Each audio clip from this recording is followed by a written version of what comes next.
Yes, hello and welcome to Celtic World, the YouTube channel and podcast made by Celtic fans all over the world for Celtic fans all over the world. And look who we have joining us today.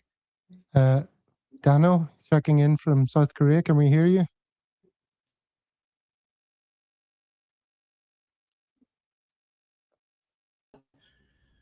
Only during the intro. Hey guys, what's going on? Can you hear me now? I can hear you now. You couldn't? I thought it was me. Okay. No, I still had it on mute. I was wrestling around with the fur ball here a little too much. Everything's good, Gav. Glad to be back. Well, great to have you back, and great to have you back as well in faraway Bangkok. It's Eddie. How are you doing, Eddie? Yeah, good, Gav. Thanks very much. It's all good here. Good to be back. It seems to have been a long sort of time, but at the same time a short time. But looking forward to getting back into it and looking at the good, the bad, and the ugly, really, for the next bit of the season. Well, that's probably the correct ratio of, if there's good and there's bad and there's ugly, 2/3 of it is negative, and there's a little bit of good thrown in there just to cheer us up. But, well, it's hard to be cheery when nothing is happening, or the only things that are happening are bad things, which we'll get into in just a second. Before we do, let's say hello to some people in the chat here. Who do we have with us? Paddy Lavery's in the house, good and early. I just hope Martin isn't going to go to the way of Jock Steen with his health. We're going to talk about that, obviously. At the end of the day, it's only football. Let us know if anyone's volumes need adjusting, by the way, people who are watching back home. Smell the gloves in the house. Look backstage. Big Rab. And David Clarkson from the world famous. We all know David. Craig McLean as well. David was due to be hosting today. The plan this season is that I host on Mondays, and Thursdays is hosted by David or Stephen. That's the idea. My brilliant new plan. And here we are on the first Thursday with me in the hot seat. So what can we do? Best laid plans. Day one, all the talk already. All right. Hey, man. Do we want to talk about what we've been up to over the past few months, or just get into the Celtic chat? Get into it. Let's just get into it. Eh? I mean, there's probably, although we don't think there's much to talk about, I think there is plenty to talk about, to be honest. As you said, not much of it positive, but it'd be good to start talking about it again. That's funny. Big Rab saying Nicholson's volume needs adjusting. Yes, indeed. So, all right, here's the thumbnail, which was put together before the most recent news broke. But there's Martinoneill looking pensive, as well he might at the moment. Behind him, sort of sinister red with kind of really interesting facial expressions. I think you'll agree there. 3 of the horsemen of the apocalypse. Well, I shouldn't use that term, probably, either, given the circumstances.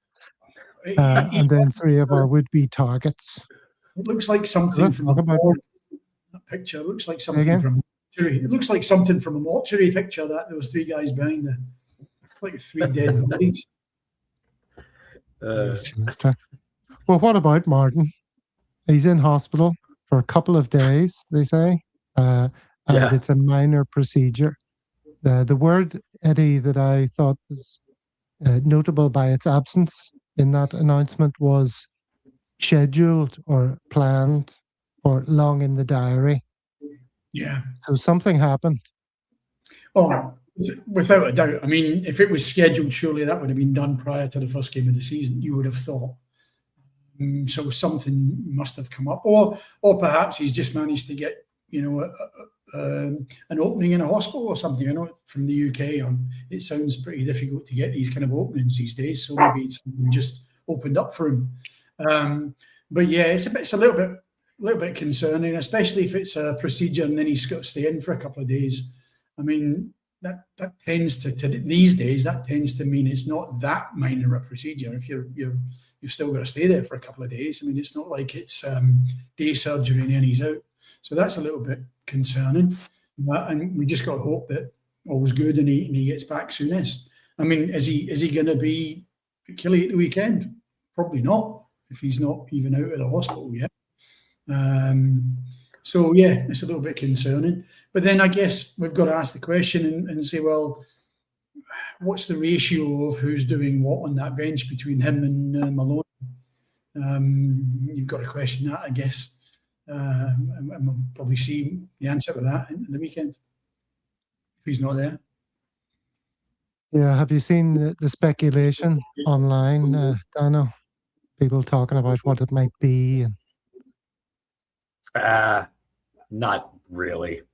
No, I tend to avoid that type of stuff anyways. Yeah, whether it's the transfer market or people just bullshitting and guessing on social media. No thanks, man. I'm not too keen on it. I'm curious to know what people are saying though. Like what's the majority opinion? Well, the only two things I've heard were, some guy saying, it's a heart attack. But the allegation is that was started by some Rangers fan. And then others have said, couple days. No, it was a heart attack, but it was a stent. I mean, would that fit more with the timeline? Possibly. But I mean... again, that's not... What would happen to you? Surgery, isn't it? So, say again? Usually, again, I mean, as a pal of mine's just had that done 2 or 3 months ago, and it was a day thing. It was in and out the same day. So I wouldn't like to speculate, and I think everybody's quite right to say just leave him alone to his privacy for the moment. I mean, at the end of the day, just let him and his family get on with it, and when he gets back, he gets back. That's my opinion of it. I mean, I don't think any of us have gone through life without having to go in for some sort of surgery, whether it be minor or major in our lifetime, let alone 74 years. You got to expect things to not quite work as well after 74 years as they did earlier. So it's no great surprise, I don't expect. Yeah, and as you say, we should afford them some privacy. Like, I wouldn't want everyone knowing about my penis reduction. I like to keep that to myself. Anyway, so walked straight into that one. All right. Well,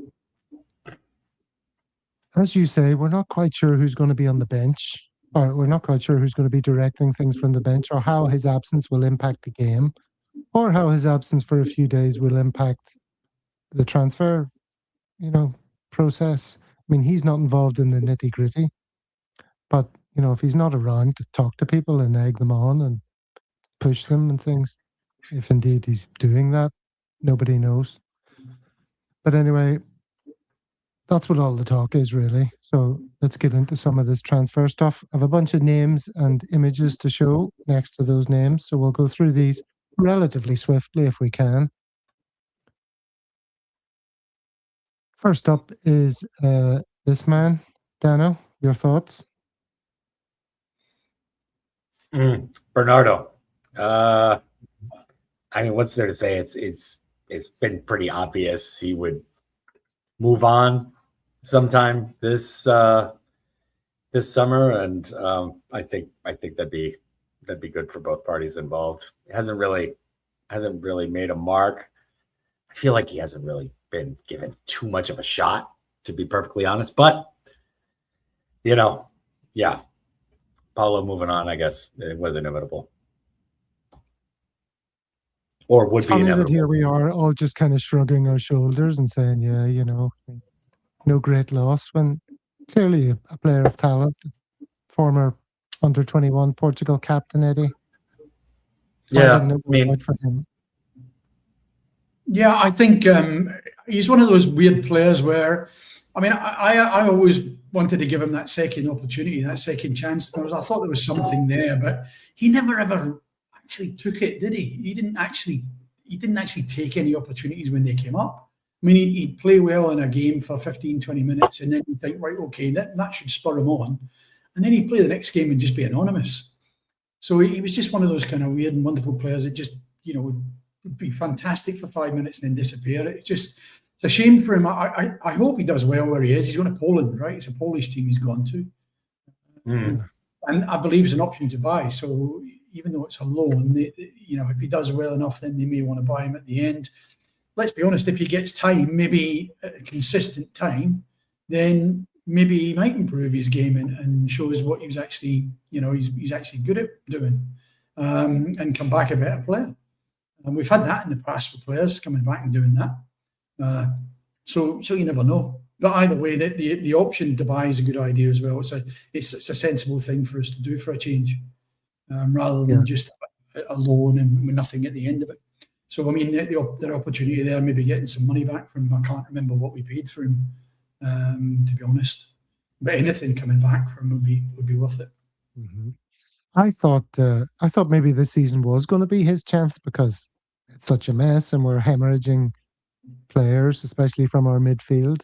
I thought maybe he was going to stay, and the cupboard would be so bare that he'd get plenty of opportunities.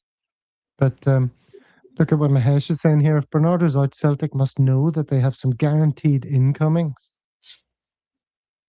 Anything guaranteed here for you guys? I don't think so, man. Believe it when I see it. I'm not so sure. I think with the number of players that have gone out, let's be honest, I think, what is it now, 14 or 15 if you count Bernardo that's gone out. But to be honest, I mean, how many of them really will we actually miss as regular first-team players? Probably 3 or 4 of them, maybe. Maeda probably the biggest one, and a couple of the others perhaps. But I mean, Bernardo was never a kind of 100% starter every time. So is it a big miss? For sure. But the squad depth is going to be the next great concern. Yeah. Anyway, Dano's drinking Belgian white, and we will talk about our Belgian white later. But he's one player fits that description, doesn't he? That's coming up shortly. Here we have an Algerian. Now, what is going on with this guy? He's come at us. We haven't paid enough. He's going across the river. They're going to gazump us. Their offer's been rejected. This story's absolutely crazy one. If he ends up at either of the Glasgow clubs, I'll be surprised. And if it's across the river, there's going to be pitchforks. Dano? I don't know. There's always something to get the pitchforks out in Glasgow, isn't there? I mean, be another week. But I don't know. I'm not too familiar with the whole saga. But yeah, goes to the other side. Everybody on one side is always pissed off against the other. Well, Martin O'Neill has name-checked this guy as being close to signing twice now. Once in the January window and once in this window. So if that was to happen, and we've been talking to him for all this time, and they were to come in and take him, that would be horrific. And he turns out to be a player. I mean, if he's a dud, then happy days. But he seems to have all the attributes. You over this story, Eddie? Yeah, I am. I mean, I think the amount of money they want, I think they're talking somewhere between 13 and 15 million, right? I think that's what they want from him. And I think the two offers have been, according to the press, the two offers have been 8 and 10. The 10 being from across the way. I can't see Celtic up on an offer for a winger. I really can't, even though we desperately need wingers. Mm-hmm. Yeah. 10 from the other side. Go ahead, you speak, Dana. I'm not buying that dollar number from Rangers. This 10 million. I'm not buying it. Maybe euros. Okay. Maybe dollars, owned by the 49ers group or something. But I don't know. It's just pure speculation. I mean, I'm sure they're shopping him around to try to get the best price or whatever, but 10 million from Rangers, I'm doubting that. Well, this other one's been going on forever, Dano. Who's this? You haven't been paying attention to the news. We're going to fill you in on everything here.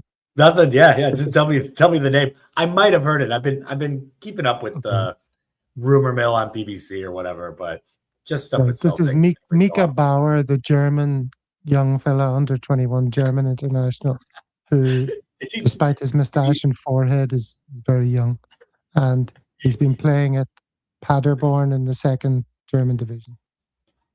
Yeah. Is he always wearing kind of a lederhosen hipster outfit like that? Like he's really selling up the Germanness here, isn't he? That's from Come On the Hoop Celtic, our friend Keith. So Keith's been hard at the editing. No, Bauer, I heard Paderborn knocked it back over a few £100,000, or I'm not sure if they said pounds or euros or whatever. That was the talk. It was like Celtic were in the 4.5 or upper 4s range, and they wanted 5 flat. I think he'd be a good signing. I hope it comes to the end line, but we'll see what happens. I haven't read anything or heard anything recently, although I'm sure things are heating up, and I'm well behind the times. I'm not sure that's the case. I think things aren't heating up, but it's good to see that Eddie has thawed out after freezing. Yeah, apologies for that. I don't know what happened there. My internet dropped off, which is very unusual. Yes, but not fully melted, so it's good. The Lithuanian Gyvydas Ginaitis, central midfielder that we've been crying out for forever, big, strong, battling, rangy, plenty to his game by all accounts. That I think is the signing. I think that's the guy. I mean, if you're going to say get one of those, that guy is Ginaitis is good, man. But he's pricey, so doubt the board would pull the trigger on it. He was valued like 12, 13 million, something like that. He would be a new record. Yeah, he'd be the next. But we've not made a bid. There's been no official bid from us for that guy.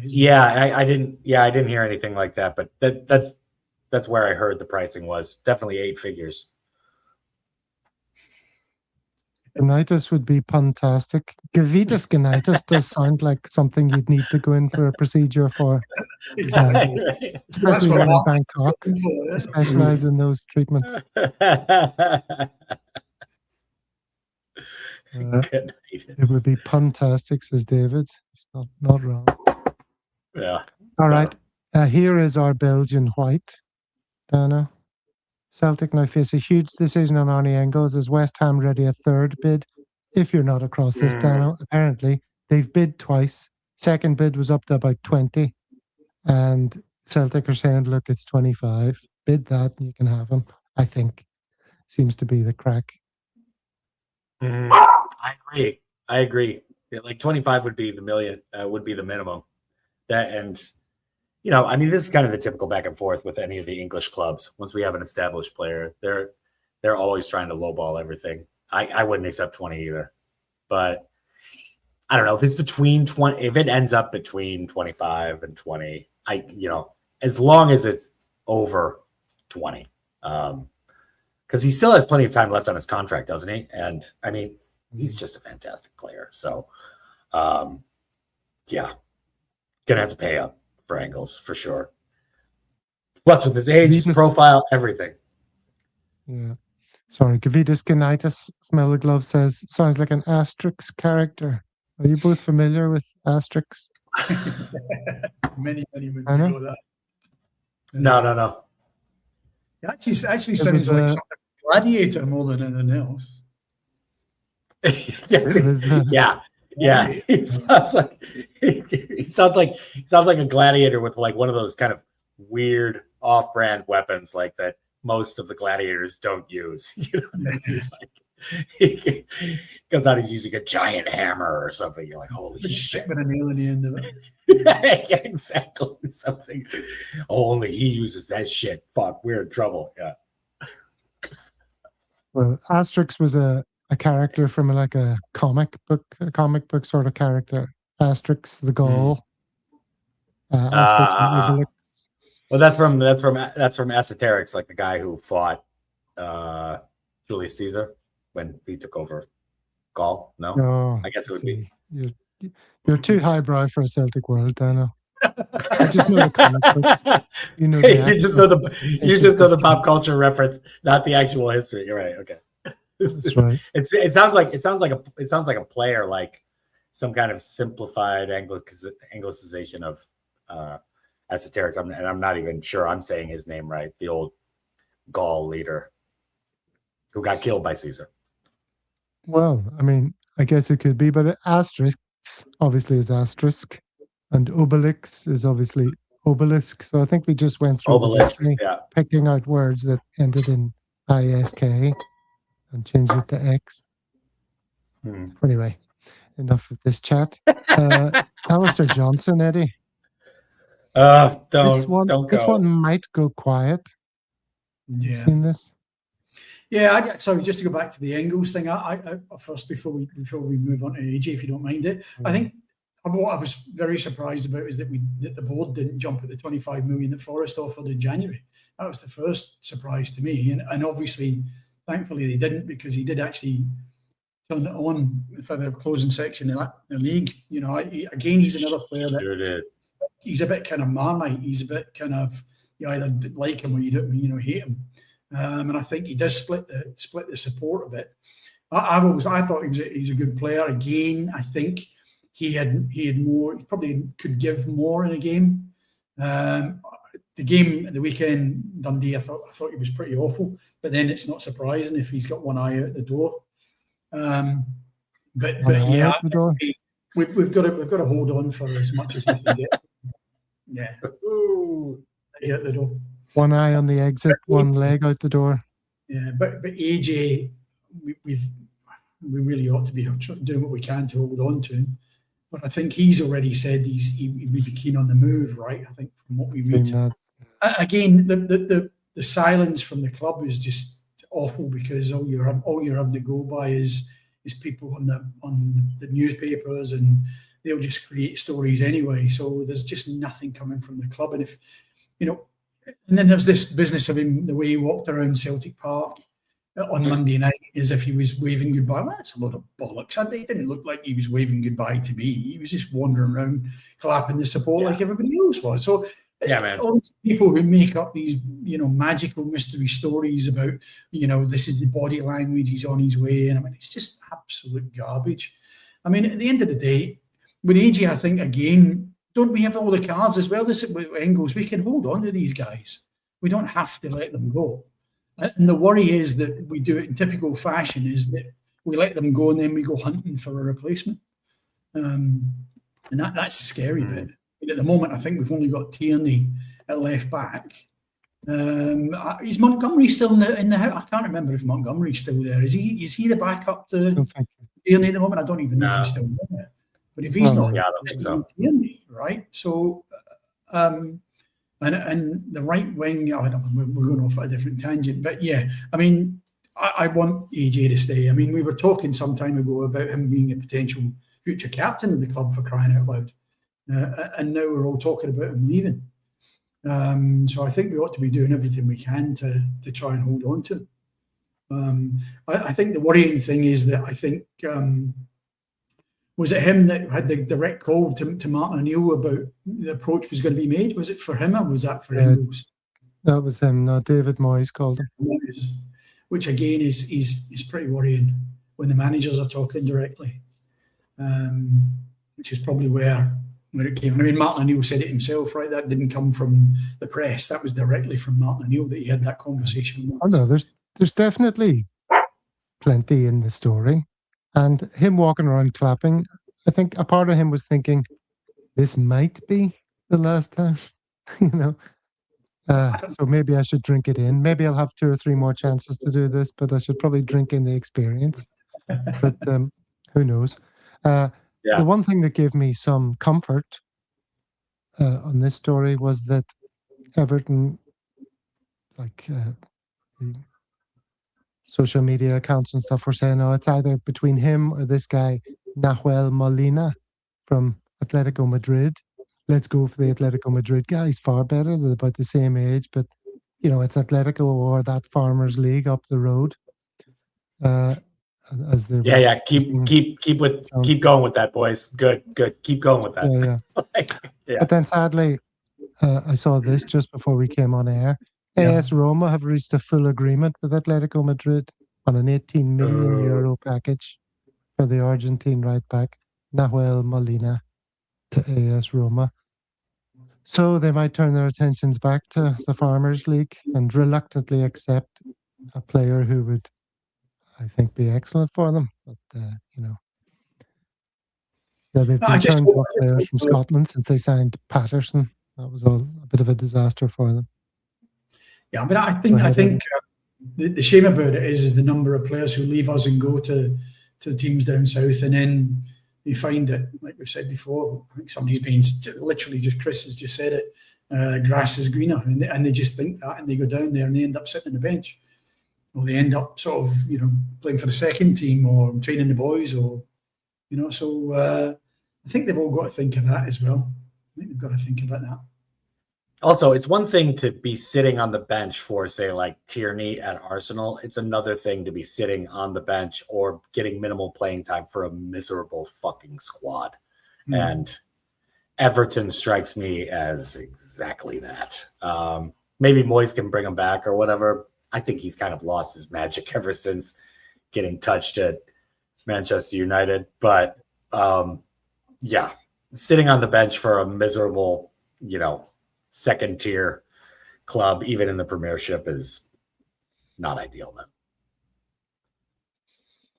Yeah, definitely not. All right, then. There's interest in Dane Murray. Are we going to sell all of our players, Eddie? Apparently Dundee have expressed an interest in Dane Murray.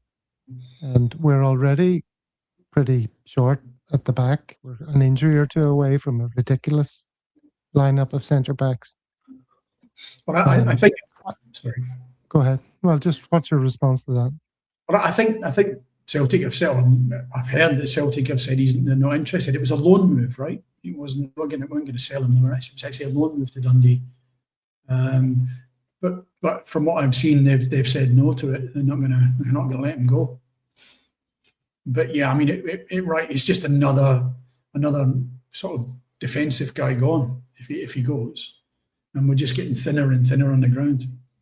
I mean, if AJ goes, you've got Ralston and him, right? I think that's it. So, I mean, to have to move AJ across to the other side against Dundee when we made that substitution is just mad.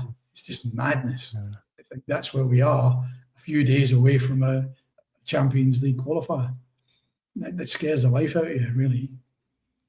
So, I mean, to let another one go, even to Dundee, is tantamount to madness. But then we know what this board are like, so we know what they're like. We know their history, so it wouldn't surprise us. Yeah, it's going to be a load of loans coming in to plug some of these gaps, aren't there? We're getting to that stage. And Kieran Tierney, you mentioned, even he has been the subject of interest. Osasuna, Daniel. They expressed an interest in buying Kieran Tierney. Don't know what the numbers involved were. I don't know if you saw that, but saw that. Good mistake. Yeah, you could make the argument he was the only player that looked genuinely sharp the entire first match we had too. So I'm kind of doubting that. Move, but we'll see. Oh, come on. We've got to be doubting that. I mean, it's not a complete fire sale, Eddie. Everything mustn't go. Very little can go, to be honest. We've got no what cover. Paddy's saying there about a message to the board, but if the board need that kind of message made in the 80th minute or whatever it was of a game, then we really are in trouble. We really are in trouble, because then they really seriously don't have a list of the staff that they actually have in their minds, which is scary. It's even scarier than previous seasons. Yeah. That's pretty scary stuff.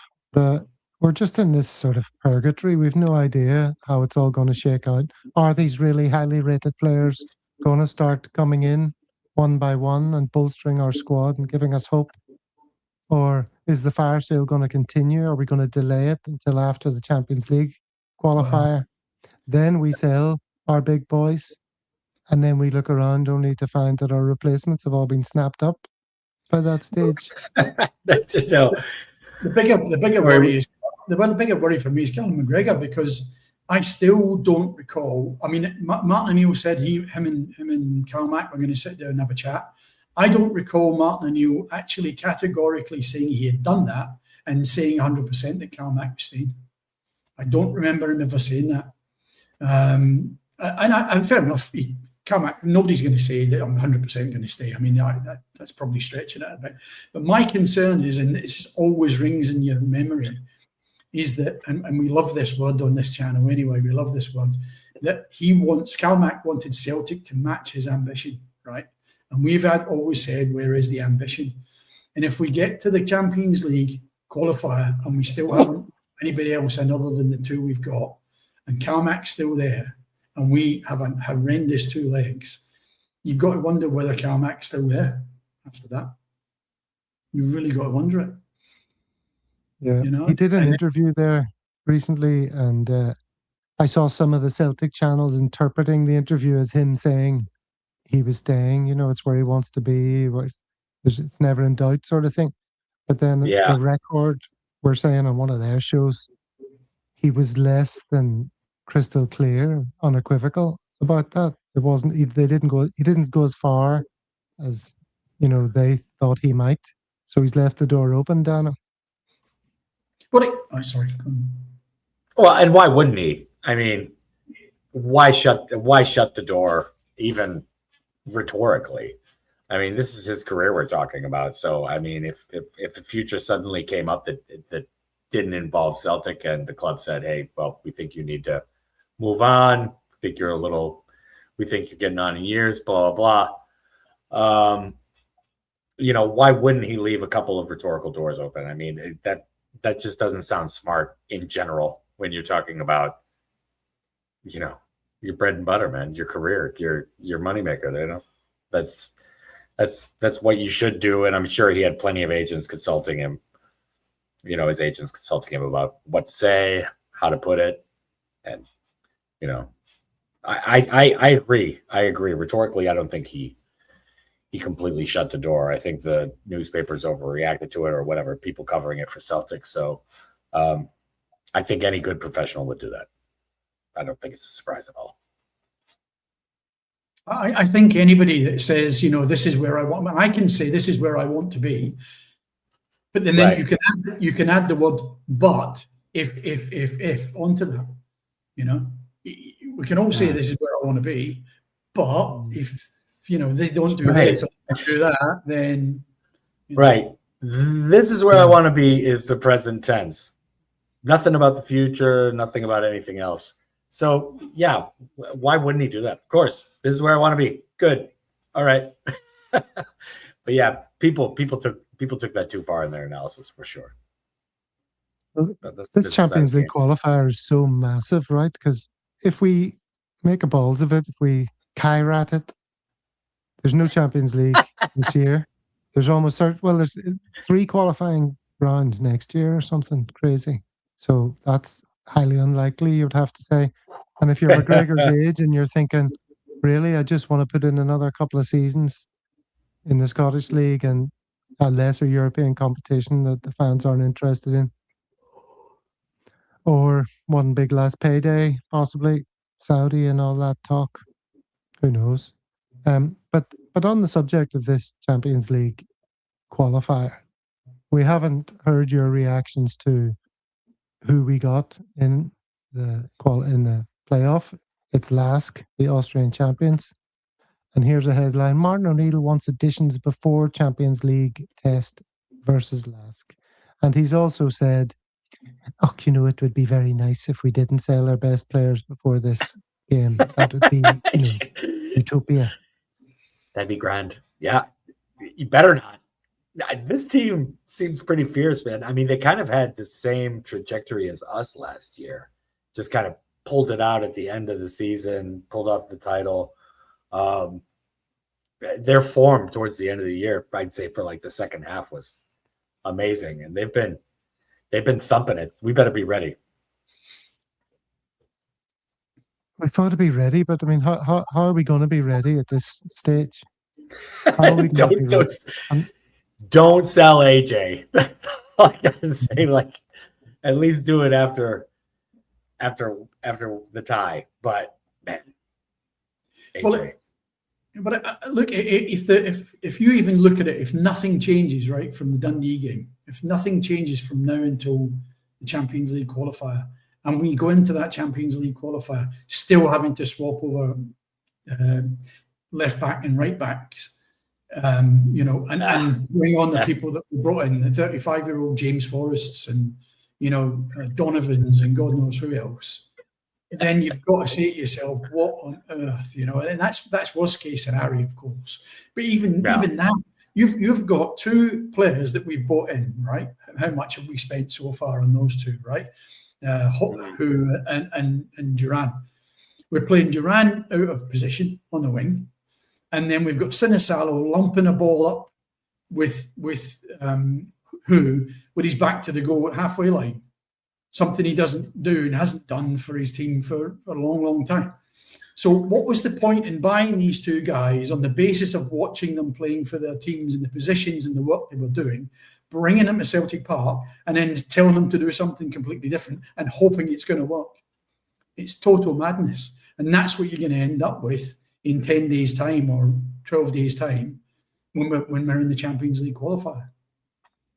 I think one thing that's undoubtable is that this was probably the best team we could have drawn with, like in typical kind of, as opposed to the Kai Rat fucking last year.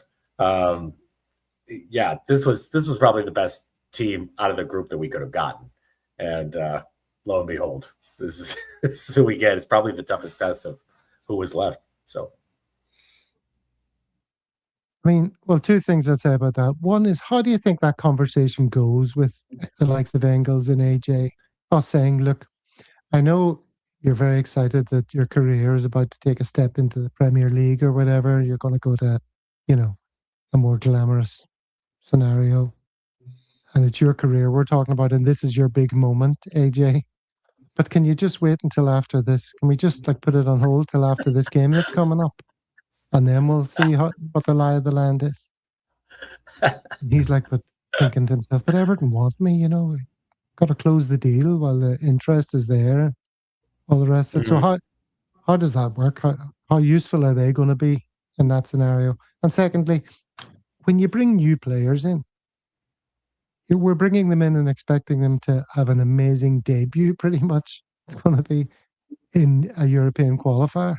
People who don't know any of their teammates. It's desperation stakes on both fronts.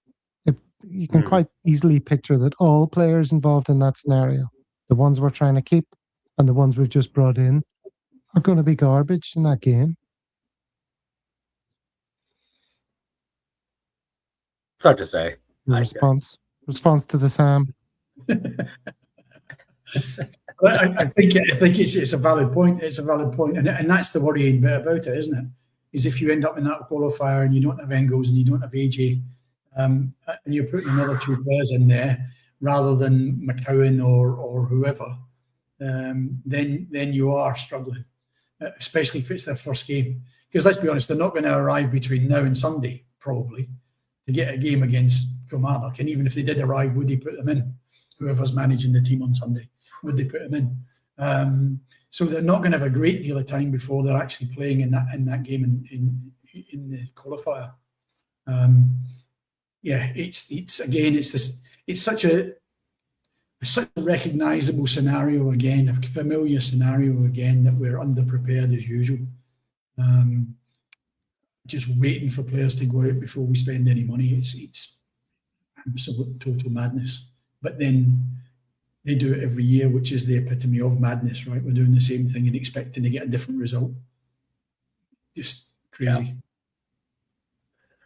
Yeah. I think as far as how that conversation would go, I don't really think it would happen. I think they would just be dragging their feet with the negotiation over the price of the transfer, and with the thought in mind that, okay, we're not letting this happen until after the tie, type of thing. I don't think it would come to that kind of awkward type of scenario. They wouldn't actually discuss that with the player and say, this is our plan. This game is too important. You're too important. They might. It doesn't sound like a smart move. They could keep them updated on negotiation over the price and how they're haggling and all that type of stuff. And I'm sure the agent has his feelers on the ground, but I think they would just be dragging their feet just to avoid confrontation or anything really bad. The other thing to think about is that player's idea of it and thinking, well, okay, you're talking about one more game or two more games, Kelly, and then maybe the European qualifiers. Okay, I'll do it. But what happens if somebody breaks his leg, God forbid, in that game? Then what? So you've got to think to yourself, especially in AJ's position, where he's in the rough and tumble of it all the time. Is he really going to be going 100% in a European qualifier? Knowing that it's his last game and his next game could be with Everton. Not sure he is gonna. There's that too. So with 25, 30 million pound transfer, something like that. Yeah. 90 minutes. He's just going to stay out of the way. He's just going to stay out of the way. He's not going to put his leg in there the way he has done in the past. That's for sure. So these are all the contributing factors. He's a great professional, and he might without even realising it. But if it was me, I'd be thinking, let's hold back a wee bit here. And I mean, and again, I don't think Engels was the same in Dundee. I don't have people again saying that he wasn't playing very well because he was trying to protect himself. I don't think Engels gets very much involved in stuff anyway, to be honest, unless he's instigating it. He does a lot of instigating of kind of the rough and tumble, but he doesn't get involved in it in the other side. So we find ourselves listing all of the problems that come to pass when you don't attack transfer window actively. What a surprise! What a surprise! If there's anything that makes me miss Ange's transfer windows were brilliant, man. We'd get guys in first, second day of the window. All right, I mean, maybe patch things up a little bit, dab some stuff after his very first transfer window, signing a couple late players. But God, it was great, man. But now it's the usual, last minute, whatever. One player out, cash in, another player in. Infuriating, because we all thought this was going to be different this summer, or maybe we didn't all think it, but I kind of thought, okay, that last season was such a warning shot, a wake-up call, and all as Martin called it. And we were promised there was going to be lots of activity and expect a busy few weeks. And I thought they were going to go out and pick up the low-hanging fruit, couple of players from Motherwell, a goalkeeper, couple of loans or something, tidy up things with players we had on loan. Extend loans for another year, and then go out and get the big boys in and do it all long in advance of the playoff. I think the writing was on the wall when we brought in Martinoneill and gave him another 12 months. I think it was pretty clear then that they weren't going to be very ambitious in what they were going to bring in. Yeah. Why would you? Yeah. I mean, there was no ambition in that at all. No ambition in that at all. So therefore, why would you expect that you would then go out and bring in these fantastic players to fulfill Martinonneill's needs, who's only going to be there for 12 months? Makes no sense. It was always going to be this way. Always going to be this way. Especially since it took a fucking year and a day to even announce re-signing him. I mean, it was absolutely ridiculous how everybody kind of knew he was the manager, but they didn't make any type of formal announcement about it. It was very strange. But yeah, I felt the same way, man. I felt the same way. It was just same old, man. From the moment they lifted the trophy to, all right, let's go get lunch. Like, same old shit, man. Yeah. So, I mean, are we just at the start of like a horror movie? And we've had a couple of sightings of the spooky guy in the woods, but, we still haven't fully realized that our fucking cocks are on the block here. And we're staring down the barrel of another Kyrat. Is the villain in the woods named Analytics? I don't know what he's man. Yeah, I don't know. it could go either way. I do say that who getting signed does give me a little bit of hope that they're still kind of making moves, and there's stuff to be read in the tea leaves, but we shall see, man. It might just be the horror scenario. Who knows, man? It's amazing that we've got in such two exciting players in the most exciting position. Yeah. But, that's not going to count for much if that's all we do, or practically all we do, and we just fuck it up everywhere else on the pitch. Well, you've got to bring in players that help these two players, haven't you? And that's what you've got to do. At the moment, we don't have right. that. We can't put Duran on that wing, and expect him to create. We can't then, put Yang in there or Forrest in there, Tenecti, God help us, and them to then provide for who. And then what do? You're going to try and fit both of them in. That means a complete change of formation again to, 5 in the middle with 2 up front or whatever it is, 3-5-2. Are we going to do that under Martinoneill? Maybe. Under Maloney? I doubt it. Very much. I don't know. It's not, to me, it's not all doom and gloom. I mean, there's always stuff to worry about with potential players moving on and things like that. But they have shown a good bit of ambition up front, and I don't think they're going to just let the back completely burn like we've re-signed Wilfred Nancy and mended the fences with him or something. So I do still have faith. I've seeing a couple positives over the recent weeks. I do still cross my fingers, but I am guardedly pessimistic for sure. So we'll see. That's the whole adventure of the journey, man. Mahesh here. Current squad ranking has Rangers, Celtic, Hearts, Motherwell in that order. Nah. Okay. Don't know who's doing that ranking. If Engels, Katati, and AJ go and are not replaced, Celtic will be in trouble re the league. We're doomed, I tell you, says Paddy. Doomed. I think that'd be a stretch with Rangers. I mean, they brought in about 9 new players, so rank them where? Where have they been ranked? They've not been ranked playing in Scotland. So I would guess Bleacher Report put that out or something. There's Who's the Snitch, a lone voice of positivity there. Come on the hoops. I mean, always come on the hoops. That's never in doubt. Obviously. But, it's hard to be positive at all times. Snitch is the fucking man. That's my guy right there, man. All right. Let me see. Oh, someone mentioned this earlier. I was going to bring it up. I can't find the comment. I'll look for the comment in a second, but while you're talking about it, your boy Who there made a comment, but I don't think any of us really considered that he will get used to grass. We moan about artificial surfaces coming from Norway. Artificial is the norm. Grass is unusual. That was a bit of a weird thing to hear, wasn't it? Has this boy not played on grass plenty?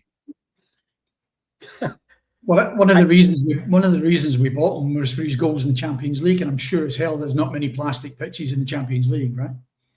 So if he's scoring pitches in the Champions League, outside of his own, yeah.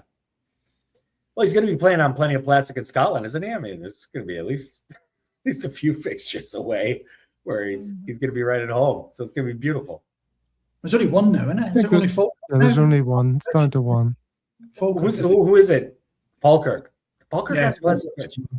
They got a dispensation, I think, didn't they? It was supposed to be this year, but I think they got a dispensation for another year or something. Yeah. I knew the league was doing something about it, but yeah, okay. Only one left, thankfully. Be interested to see the Killy pitch in the weekend. See what that looks like. Yeah, I saw the highlights from that. Yeah, but I thought that was an unusual thing for him to say. There's only one team in that league that plays on natural grass, according to the comments here. Sorry, I'll put this back up again, sure. I mean, he's from the... plays on grass. He's from the Arctic. You know what people in those regions do for entertainment in the winter, man? I mean, he's a weird guy. He's automatic. He's from the North Pole. So. Did you see also in his, what was the first thing he said in his post-match interview? I didn't see that. He says, well, firstly, I'd like to thank God. Yeah. That's right. Yeah, I remember that. Yeah. Hopefully there's not too much of that. I think somebody ought to do something with his shirt. He looks like he's got his dad's shirt on, though. Looks like his shirt's about 4 sizes too big for him. Well, he's probably aiming ultimately for a move to the MLS so he can go join his favorite church in Miami or something. I don't know. Let's get used to the grass in Scotland. Yeah. Good stuff. Quality. Yes. All right. Let me see what else we got here. I don't know if you saw this news. There's a video of it, which I thankfully will spare you watching. But this was an incident that just happened in Thailand. You probably know all about this, Eddie. You would have seen this news. Thai footballer Sofwan Awe has died after being struck by lightning during a match. 12 others also injured. Wow. The incident occurred in southern Thailand. Yeah. And I mean, that I think is a still from the video, not AI. It looks fake, but that's pretty much what happened during the game. God damn. That's probably all over the news where you are. It is, yeah. I've seen it earlier on and seen the video as well where people are diving for cover. But obviously they cut all of it. Cut it. It's very, very short sort of segment of video. But it does kind of, a lot of people were criticising the World Cup for that, weren't they? They were saying, they were going to delay games when there was thunderstorms and lightning storms. So I guess, it kind of proves the point that perhaps it should be looked at a bit more seriously. But I mean, you must be the same in where you are, guys. When you get a thunderstorm here, you get a thunderstorm. I mean, they're serious storms this time of the year. Have you guys ever experienced like a close lightning strike or anything like that? Like a tree nearby or something like? I mean, it is fucking terrifying. I mean, it is like a bomb going off. It is unbelievable. I've experienced a few of those. my younger days. But, no, you're right, Eddie, when you say the games. Like I help organize kids' games here, and the parents, the teachers, everyone's got their lightning trackers out, and you're looking at the sky, and if it's within 10 kilometers, if a lightning strike is within 10 kilometers of the pitch, everybody's off until that goes up to 12, 15 or whatever, and then we get back out on it because it happens. It happened here in Malaysia a few years ago. I have a friend he works in football, and they were the Sabah team were over playing in West Malaysia, and some young kid, the goalkeeper, actually got struck. Didn't die immediately, but was in hospital for a while and eventually did die. This guy, it looks like, died on the spot. This Australian, this Thai one. But yeah, lightning here is a different matter from lightning back home. I mean, lightning back home, you're not worrying about it. Here, when it's lightning, you're making a dash between buildings. You're like, get me out of here. Yeah, lightning in the tropics is no joke, man. No joke. I mean, I'm lucky. The worst I get is 37 kilos of dog landing on me, which gets the fright of my life. Luckily, that's the worst you get, because you're out the way of it. But you're right, it is pretty scary in this part of the world. It's really 1,000,001 chance of it happening. Well, it depends where you are in the world. Like I say, the odds here are very different from the odds in Glasgow. I'll tell you that for now. Yeah, absolutely. All right. Well, guys, we're almost up to the hour. I think that just about wraps it up. Do we want to preview the next game a little bit? Who are we playing, first of all? Killian. Anybody know that? Dana doesn't know. Eddie, you better fill us in. Come on Sunday lunchtime kickoff. I certainly don't. I'm going to watch the game, but I certainly don't know. It's a reasonable time for here for a change in Bangkok, so it's 7:30 kickoff PM. So I think we've got we've got a supporters club committee meeting before it, and then the game on Sunday. So that'll be nice. Trying to arrange a few things. I don't know whether you're aware of Paul Lennon's situation, Gav. I'm sure you probably might be aware of Paul Lennon's situation. Sure. So we're trying to arrange a few things for Paul and his family in the next month or two. Paul, explain who Paul is and how people might know of him and his work. All right. So Paul Lennon is the father of Bernie Lennon, who was Bernie was Paul's first son, born in here in Thailand with Down syndrome, and Paul struggled to make sure that his son could actually be educated in mainstream education here in Thailand, which was unusual for kids with Down syndrome. They were kind of moved to one side usually in that time, years and years ago. Bernie's probably 19 or 20 by now. But unfortunately, Paul's now in a dire situation with brain cancer. And he's been sent home to kind of just, I guess, wait whatever comes of his future. So, we've used some of the donations that we've had for the Thai Tims and sent some support through. But I think David is helping to organise the charity golf tournament, and an auction and bits and pieces like that to try and raise some more funds for Paul and his family to cover medical bills and stuff here in Thailand. Yeah. And the Thai Tims, if you've ever seen images of loads of wee Asian kids doing a sing-along and all wearing Celtic tops, he's the man behind that. Yeah, he was the man. He brought 40-something kids from the darkest depths of the forest and the jungle in Thailand who had never even been outside a village, all the way to the UK and to Ireland, actually. And they played at Celtic Park, and they met all the players, and they've done all sorts of bits and pieces. And we're big sponsors of them. The Bangkok Celtic Supporters Club are big sponsors of them. The school is a sight to behold. If anybody gets the chance to go to Chantaburi and see the school, it's phenomenal. I mean, the buildings are in green and white hoops. The curtains are green and white hoops. There's just Celtic memorabilia everywhere. And it's just a miracle. There's not many. I think I don't know whether there's any more Down syndrome kids at the school anymore. But we still support them because they're embedded with us. It's just a fantastic cause.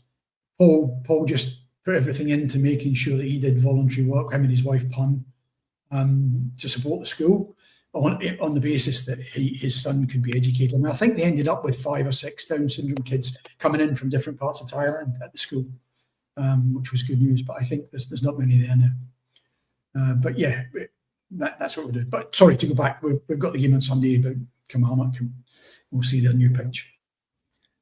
Squirrels. Okay. Yes, let's hope that goes our way. Let's see. I thought we played okay in the last game, not absolutely terrible.